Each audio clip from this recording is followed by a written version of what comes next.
에브리데이 크리스찬으로 찾아뵙게 된 이선영 목사입니다.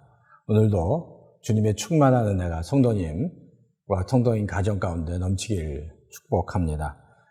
찬송가 90장 주 예수 내가 알기 전 다 같이 찬송하겠습니다.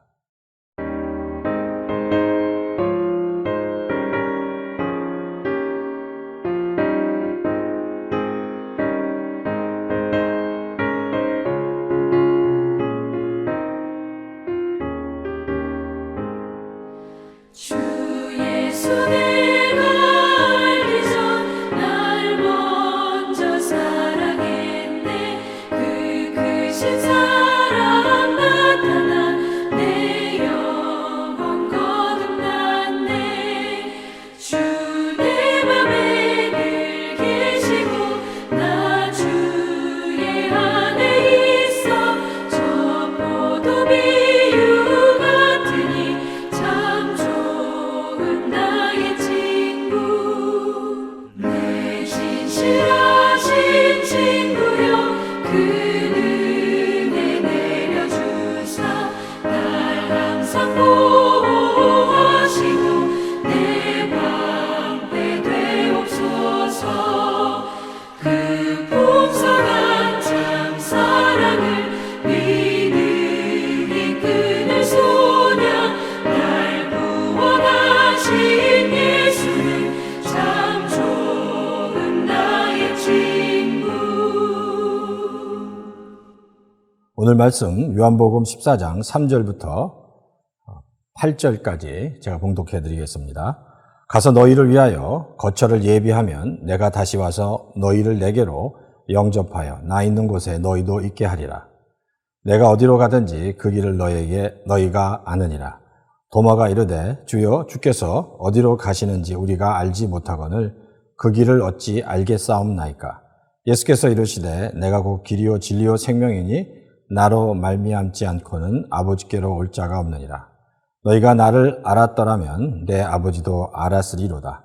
이제부터 너희가 그를 알았고 또 보았느니라. 빌립이 이르되 주여 아버지를 우리에게 보여 주옵소서. 그리하면 족하겠나이다.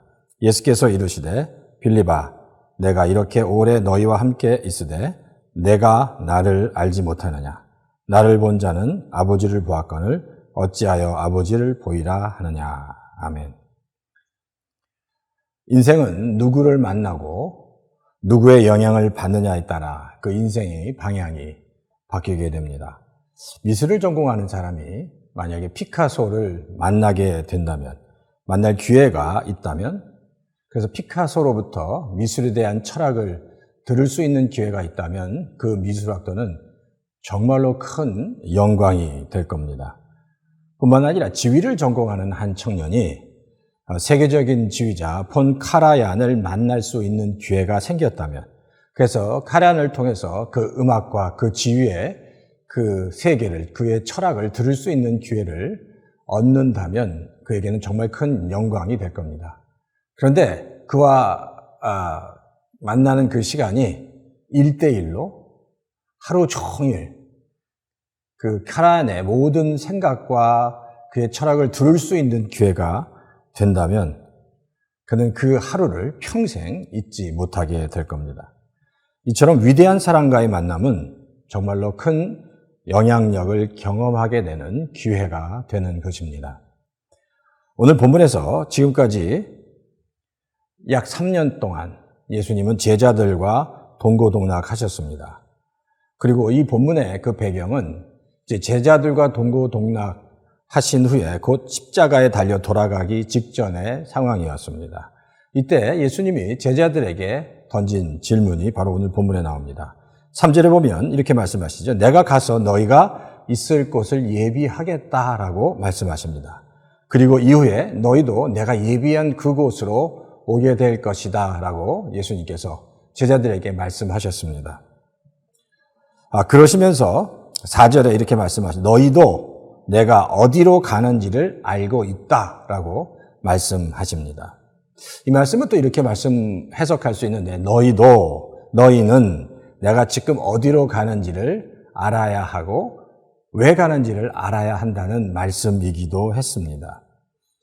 그런데 이 예수님의 말씀에 도마가 이렇게 대답을 합니다. 5절에 주께서 어디로 가는지 우리가 알지 못합니다 라고 도마가 대답을 한 겁니다. 사실 우리는 예수님과의 이 도마의 그 대화 속에서 많은 것들을 생각하게 됩니다. 사실 도마가 이렇게 예수님께 내가 예수님이 어디로 가는지 알지 못합니다라고 얘기할 수도 있지만 사실 지금까지의 예수님과의 도마와의 관계를 살펴보면 도마는 절대로 이렇게 말할 수 없는 겁니다. 왜냐하면 거의 3년 이상을 예수님과 동고동락했고 먹고 자고 그 예수님의 기적의 현장에 있었고 수없이 많은 예수님의 설교를 들었던 도마가 이토록 중요한 메시지를, 이토록 중요한 예수님의 말씀을 이해하지 못한다는 것이 정말 이해할 수 없는 겁니다. 왜 이해하지 못할까라는 겁니다. 그런데 8절에 보면 빌립도 그랬습니다. 빌립은 예수님의 제자였는데 굉장히 스마트한 제자였습니다. 근데 그 빌립조차도 예수님께 이렇게 질문을 합니다. 예수님, 저에게 하나님 아버지를 보여주십시오라고 질문을 하는 겁니다. 이때 예수님이 빌립에게 이렇게 대답을 합니다. 나를 본 자는 아버지를 보았거늘 어찌하여 나에게 아버지를 보여달라고 하느냐라고 빌립에게 반문하고 계십니다. 여기서 우리는 아주 중요한 질문을 하게 되는데 바로 그 질문은 이와 같습니다.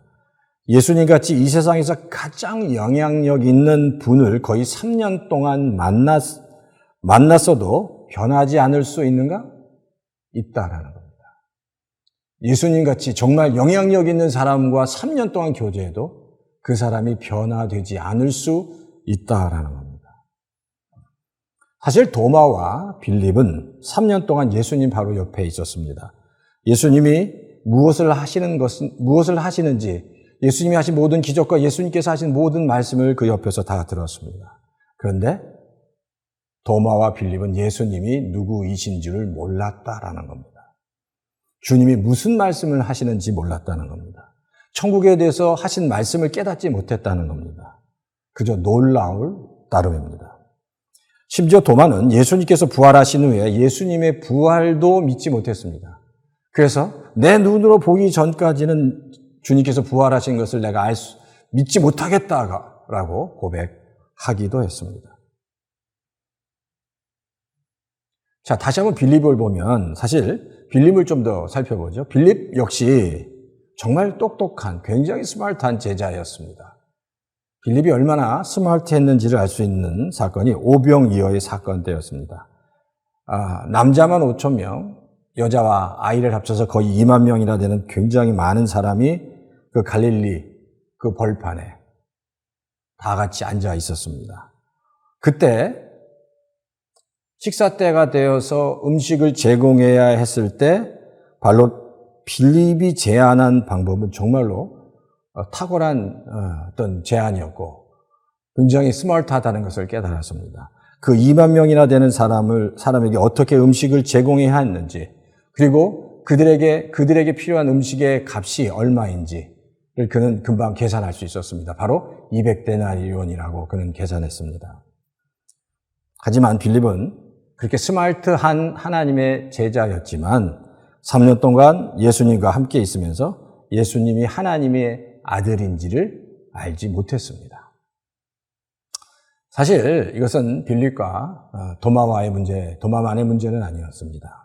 대부분의 제자들이 예수님이 십자가에 달리기 직전까지 예수님이 누구이신지 그들은 정확히 알지 못했습니다. 반면에 예수님이 돌아가신 후에 빌라도에게 찾아가서 예수님의 시신을 달라고 요청한 두 사람이 있습니다. 그 두 사람이 바로 니고데모와 아리마대 요셉이었습니다. 이들은 예수님의 초기 사역 때에는 예수님을 전혀 알지 못했습니다. 이들은 그 당시 몹시 부자였고 그리고 사회적으로 굉장히 높은 그 위치에 있는 사내들인 공회 의원들이었습니다.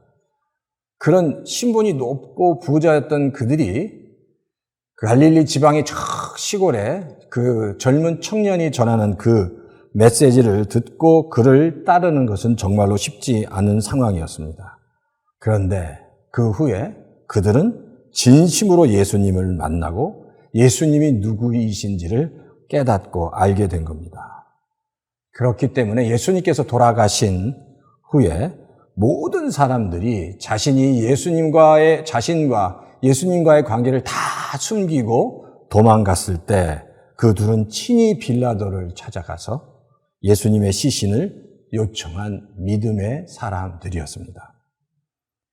이들이 언제 예수님을 만났는지, 진심으로 예수님을 영접했는지는 알지 못하지만 이들은 이미 진심으로, 그 영으로 예수님을 만났고 하나님을 알았습니다. 반면에 제자들은 수없이 많은 시간들을, 많은 사건들을 예수님과 더불어 동행했지만 여전히 제자들은 예수님을 알지 못했습니다. 참으로 아이러니한 일입니다. 그러므로 우리가 알아야 될 것은 우리는 결코 사람을 겉을 보는 것으로 사람을 판단해서는 안 됩니다. 오직 하나님만 아시는 겁니다.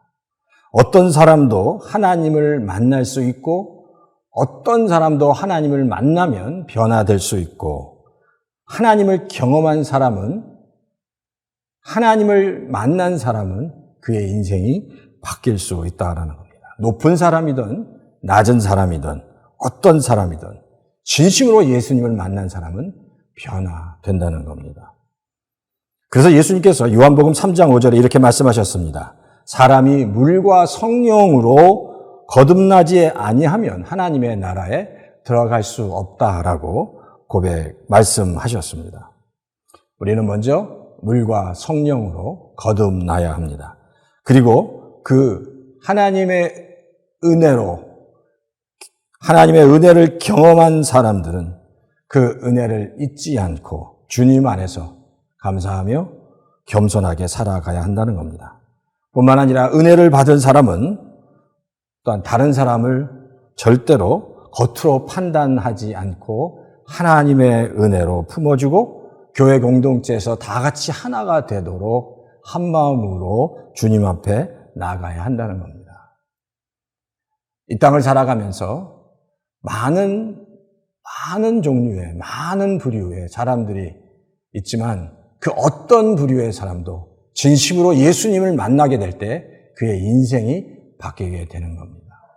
바라기는 우리 오렌지 카운티 영락교회 이 공동체를 통해서 정말 어떤 상황 속에 있든지 어떤 문제 가운데 있든지 어떤 종류의 사람일지라도 다 예수님을 만나고 또 하나님의 은혜를 경험하고 다시 이 공동체 안으로 들어옴으로 하나님께 큰 영광이 되는 우리 오렌지 카운티 영락교회와 모든 성도님이 되기를 주의 이름으로 축원합니다. 그리고 바라기는 정말 하나님 은혜 안에서 물과 성령으로 거듭나는 놀라운 일들이 우리 오렌지 카운티 영락교회에서 계속해서 있기를 주의 이름으로 축원합니다. 중국어 기도 제목 드리겠습니다. 우리 오렌지 카운티 영락교회 성령으로 다시 태어나신 많은 하나님의 자녀들이 생겨날 수 있도록 기도해 주십시오. 두 번째, 어려운 팬데믹 상황에 있는 선교사님들을 위해서 기도해 주시면 감사하겠습니다. 우리 황성희 선교사님, 이동준 선교사님, 박영환 선교사님, 금상호 선교사님, 박우석 선교사님, 우리 단현민 선교사님을 위해서 기도해 주시면 감사하겠습니다. 다 같이 기도하겠습니다. 하나님, 우리 오렌지 카운티 영락교회를 축복합니다.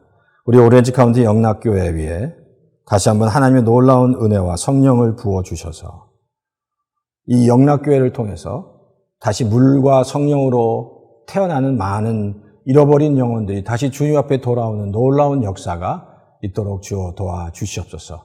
많은 구원의 역사, 구원의 은혜가 넘쳐나는 우리 오렌지 카운티 영락교회 되게 해주시고 또한 하나님 아버지 정말 저희 교회가 협력하고 돕고 있는 선교사님들을 축복하시고 이 팬데믹 상황에 정말 힘들고 어려운 상황에 있지만 우리 선교사님 한 분 한 분을 축복해 주시고 역사해 주시옵소서. 우리 황성기 선교사님을 붙잡아 주시고 이동준 선교사님, 박영환 선교사님, 금상호 선교사님, 박우석 선교사님, 단현민 선교사님을 축복하고 그 선교사님을 통해서 각각의 그 선교지에서 놀라운 하나님의 정말 열매들이 맺어지는 역사가 있게 해 주시옵소서. 감사를 드리고 이 모든 말씀 예수님의 이름으로 간절히 기도합니다. 아멘.